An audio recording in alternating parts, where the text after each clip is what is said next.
The Kia Carens has always been that practical family member who brings eco-conscious, biodegradable cutlery to a family picnic, whereas this is the new Kia Clavis, the one that comes in linen shirts and brings along flavored sparkling water.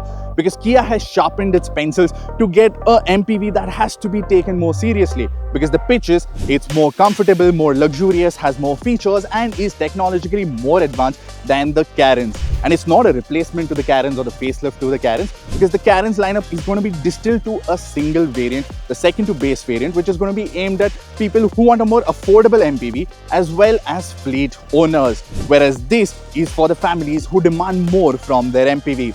Does it succeed? Let's find out.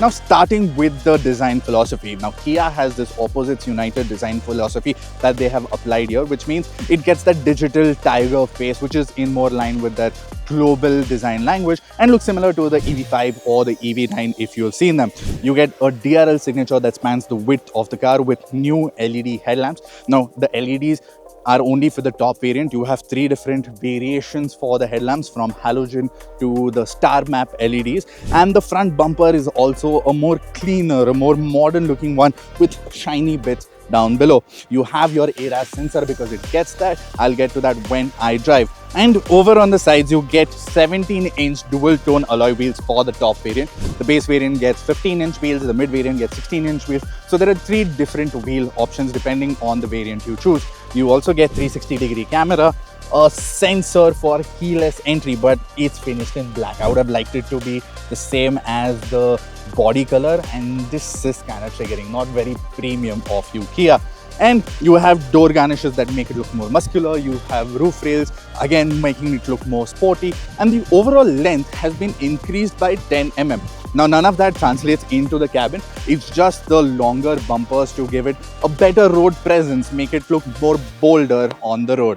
And that brings us to the rear, where a lot of changes have happened. Now, it looks like a Carens, but it's got the new Clavis treatment, which means you have a new signature for the tail lamps. Again, 3 different iterations depending on the variant you choose. You have a thick LED at the rear, which actually works and spans the width of the car. And you have new treatment for the bumper, which looks bolder, more cleaner, more premium with this satin chrome finish.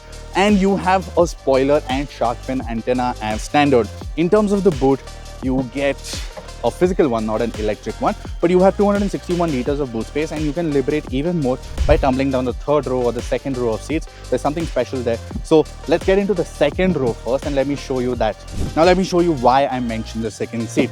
Come up close, you will see that there is a button on the 2nd row seat, and when I press it, it electrically tumbles the entire row to give me an easier access into the 3rd row of seats, which I shall be showing you right now. For reference, I'm 6 feet 2 inches tall.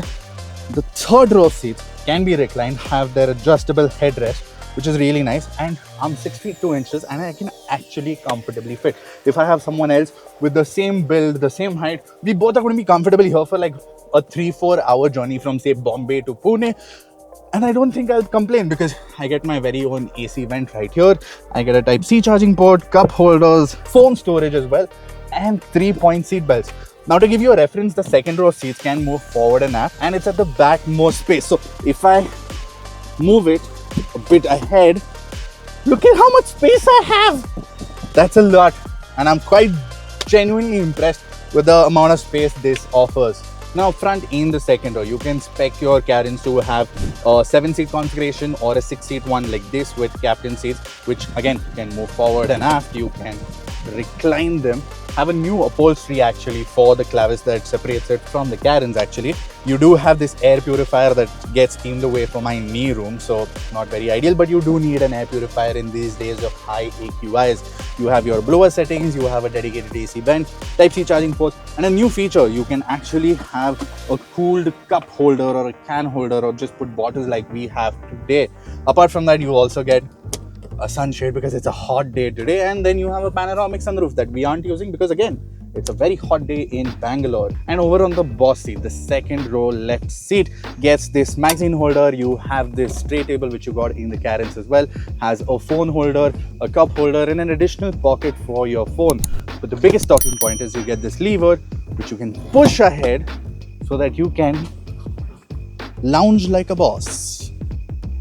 Now in the front of the Carens Clavis. Now it all feels very familiar, but it is all new. You have soft touch materials that are sustainable according to Kia, feel really nice. You have a lot more soft touch points inside the cabin. You have a lot more textures that make it feel more upmarket. You have a dual screen setup like a Mercedes-Benz. You have 12.25 inch screens. Lower variants get 8-inch touch screens which are HD, so that's nice. The OS is typical Kia, very easy to use, very slick. It gets Android Auto, Apple CarPlay. You have to connect it through a wire, so it's not wireless again in the top model, but you can customize the layout, the display, all of that is there. Even the instrument cluster, you can customize it to your liking. Right now I have it set it in the weather mode, wherein it shows you the weather outside right here on the instrument cluster. Below that, you have a new HVAC control center which doubles up as your media control panel. So you flick this button and it switches between, say, fan speed, or it can change between media controls. The front seats are ventilated. The driver's seat is actually 4-way powered, so you can go forward and behind, and they can recline as well. You have a 360-degree camera that is new. The previous Carens got a rear view camera as well as sensors, which was okay to use, but the 360-degree camera makes it a lot more easier to park because it is quite a long car to drive. You also get hill hold assist. You have 3 different drive modes. So you have eco, normal and sport. I get to that when I start driving. You have an electronic parking brake and an auto hold function. Besides which, you get ventilated cup holders in the front as well to keep your drinks cool, which is a boon on such a hot day. In terms of tech, you get a Bose audio system, the same you used to get in the Carens. No complaints there, always liked Bose. And you have other features like a sunglass holder which has soft touch materials on the inside. It's actually very soft to protect your sunglasses, and your button for your panoramic sunroof is also right here. Overall, the cabin space feels a lot more plush, a lot more upmarket compared to the Carens, and it's exactly what they were going for. The materials feel solid, and yeah, speaking of materials, the new steering wheel. It's got a double D style according to Kia, which means it's got a flat bottom and a flat top. It feels smaller in size to hold, but it is chunky, so it's really nice. Got paddle shifters as well in this 1.5 liter turbo petrol engine variant. And in terms of feedback, I'll tell you when I get driving. Actually, let's get driving.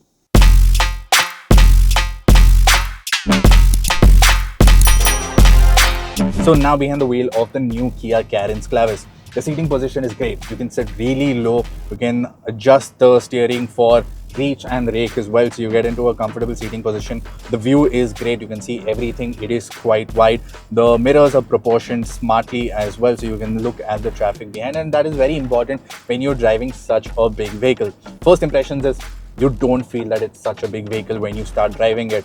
The Kia Carens Clavis gets the same set of drivetrains as before. You get 3 engine options. You have a 1.5 liter naturally aspirated, one with a turbo petrol and one with a turbo diesel. All 3 are 1.5 liter engines and can be mated to a 6-speed manual, a 6-speed IMT, a 7-speed DCT, or a 6-speed torque converter unit only for the diesel variant. The one that we are driving actually is the 1.5 liter turbo petrol mated to the 7-speed DCT, and it produces 158 brake horsepower and 253 Newton meters of torque, which in layman's term mean that it goes along rather smartly.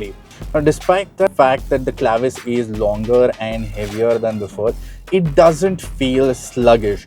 It picks up pace with a surprising sense of keenness, and refinement is impressive too. Kia has clearly put in the effort to hush things down, and the result is a cabin that is more serene than most drawing rooms. Road noise, tire thrum, engine vibrations, all are largely present, and you can just hear a bit of the engine when you press and push the car a bit.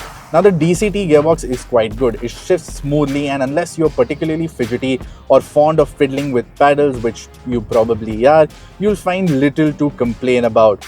There are 3 driving modes. Naturally, Eco mode is the fuel saver. You have normal, which is most agreeable because it's not as sluggish as the Eco mode. And you have Sport, which holds the gears longer because peak power comes in at 5500 RPM, while peak torque comes between 1500 to 3500 RPM. Now, ride quality is clearly where the engineers have spent most of their coffee breaks thinking. The Clavis rides with a degree of calm that's almost therapeutic. Despite having 17-inch wheels and long wheelbase, both of which can be often called as culprits of poor ride and handling, the suspension handles most road conditions and imperfections with an air of indifference. Smaller bumps are ironed out, and so are large potholes that are brushed off with poise. It never crashes or bangs or jars unless you've done something very daft or you're driving really hard. And it is crucial, it doesn't waft like a boat, and when you are up to speed, it is quite reassuring and it stays planted and composed. Ideal when you have a full house and you are going on a road trip.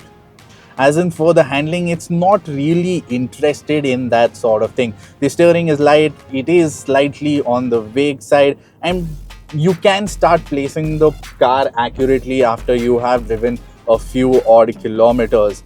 Body roll is very much present because the new suspension setup with the reworked dampers is on the softer side, and it does remind you that it is a tall, soft riding people mover and not a hot hatch. In fact, if you do try to hustle it or ask it to do a performance ballet, it will undeniably be out of its element, because the Kia Carens Clavis is ultimately oriented towards a comfortable, well-mannered MPV that is happiest being driven with dignity of an uncle having a full plate of biryani for lunch. So another aspect that the engineers at Kia have worked on is this: the braking. Because they've realized that when you have a large family in a car like this, which is a family mover, you have 6 or 7 family members with their luggage on board going for a road trip on a highway which has a speed limit of say 100, 120. This is a lot of weight to stop. So they've worked on the brakes. So now you get all 4 brakes as disc brakes, and the stopping performance has been improved, and thankfully so. You don't have a lot of feedback from the brakes in terms of sportiness or enthusiast driving, but it does stop on a dime without any fusses. So the Clavis is a step above the Carens in terms of the safety features, because you had 18 different safety features. You have dual front airbags, you have airbags for the seat sides, you have airbags for your side curtains, you have ABS, you have BAS, which is your brake assist system, you have ESC, you have VSM, which is vehicle stability management, you have hill start assist control, you have ESS, which is your emergency stop signal. So if you have someone coming from front, your radar in the front will detect and it will stop the car and give you a steering input as well. You have TPMS as standard, and you have downhill brake control. So whenever you're going downhill, it will control and regulate the speed. You don't have to press on the brake or the throttle, it will do it for you. Apart from that, you do get rear parking sensors, and now the ADAS is beeping a little because we just had a truck come in. So yeah, I can tell you that the ADAS actually works, and I'm actually happy that Kia is prioritizing safety as well. So it gets level 2 ADAS with a load of functions. I'm going to try and name all of them for you. So first of all, you have the front collision warning, so that if you're going head on, the car is going to intervene and stop that. And that comes in a different combination of settings. So you have the front collision avoidance assist, so it will stop and it will have intervention with the steering wheel input. You will have front collision warning for your pedestrian, so if someone walks into the street, it will come in and intervene. You have cycle assistance, so that again, front collision cycle assistance, so if someone comes on a cycle, it's going to detect that as well. You have direct oncoming, so if someone coming head on, like we show it in the movies, this time it's going to stop. The car is going to stop before you turn. So that is an addition. You have front collision avoidance assist for the junction. So if you are at a roundabout and someone's going to cut you, the car is going to detect that and it will stop that person from doing so. Now, next up is lane departure warning. So that's what you keep hearing right now. I'm on a B road, and even though the markings aren't really clear, it can still detect that I am actually leaving my lane to overtake a two-wheeler or to overtake a cow here in Bangalore. Apart from that, it also is giving input. So you have lane keeping assist and lane following assist. So if you are on the express highway with clear markings, it will steer for you. All you have to do is keep your hands on the steering wheel. It also warns you about school zones. ahead. Apart from that, you have high beam assist, you have driver attention assist, so it tells you when you need to take a break. You have rear cross traffic avoidance assist, so if you are pulling out from a parking spot onto a highway or a main road and you have cars crossing behind you, it is going to detect and stop if you are going to go into one of them. Next up, so you park on the side of the road and you open the door and someone's coming from behind you, it is going to give you a warning because you need to exit the car safely. So you also have a smart cruise control with stop and go. So if you have a car in front of you, say your friend is driving, you can just put a cruise control with a smart feature. So you can set it at 50. If he is going at 50 kilometers an hour, the car will follow. If he goes at 45 kilometers an hour, the car will slow down. If he stops at the signal, the car will stop on its own. And when he starts driving ahead, the car will follow it till 50 kilometers an hour. If he exceeds that speed, the car will still maintain 50 kilometers an hour. It won't exceed it along with the car ahead. Apart from that, you have blind view monitoring system right there on the ORVMs. You have blind spot avoidance assist, so if you don't look in the mirror and just try to overtake there's a car, it's going to avoid that. Well, while we are shooting this, we don't have the prices for the Kia Carens Clavis. They come towards the end of the month. Booking starts at midnight on the 9th of May. But having spoken to the Kia team, we suspect the prices are going to be very similar to the Seltos, from rupees 12 lakhs to rupees 22 lakh ex-showroom.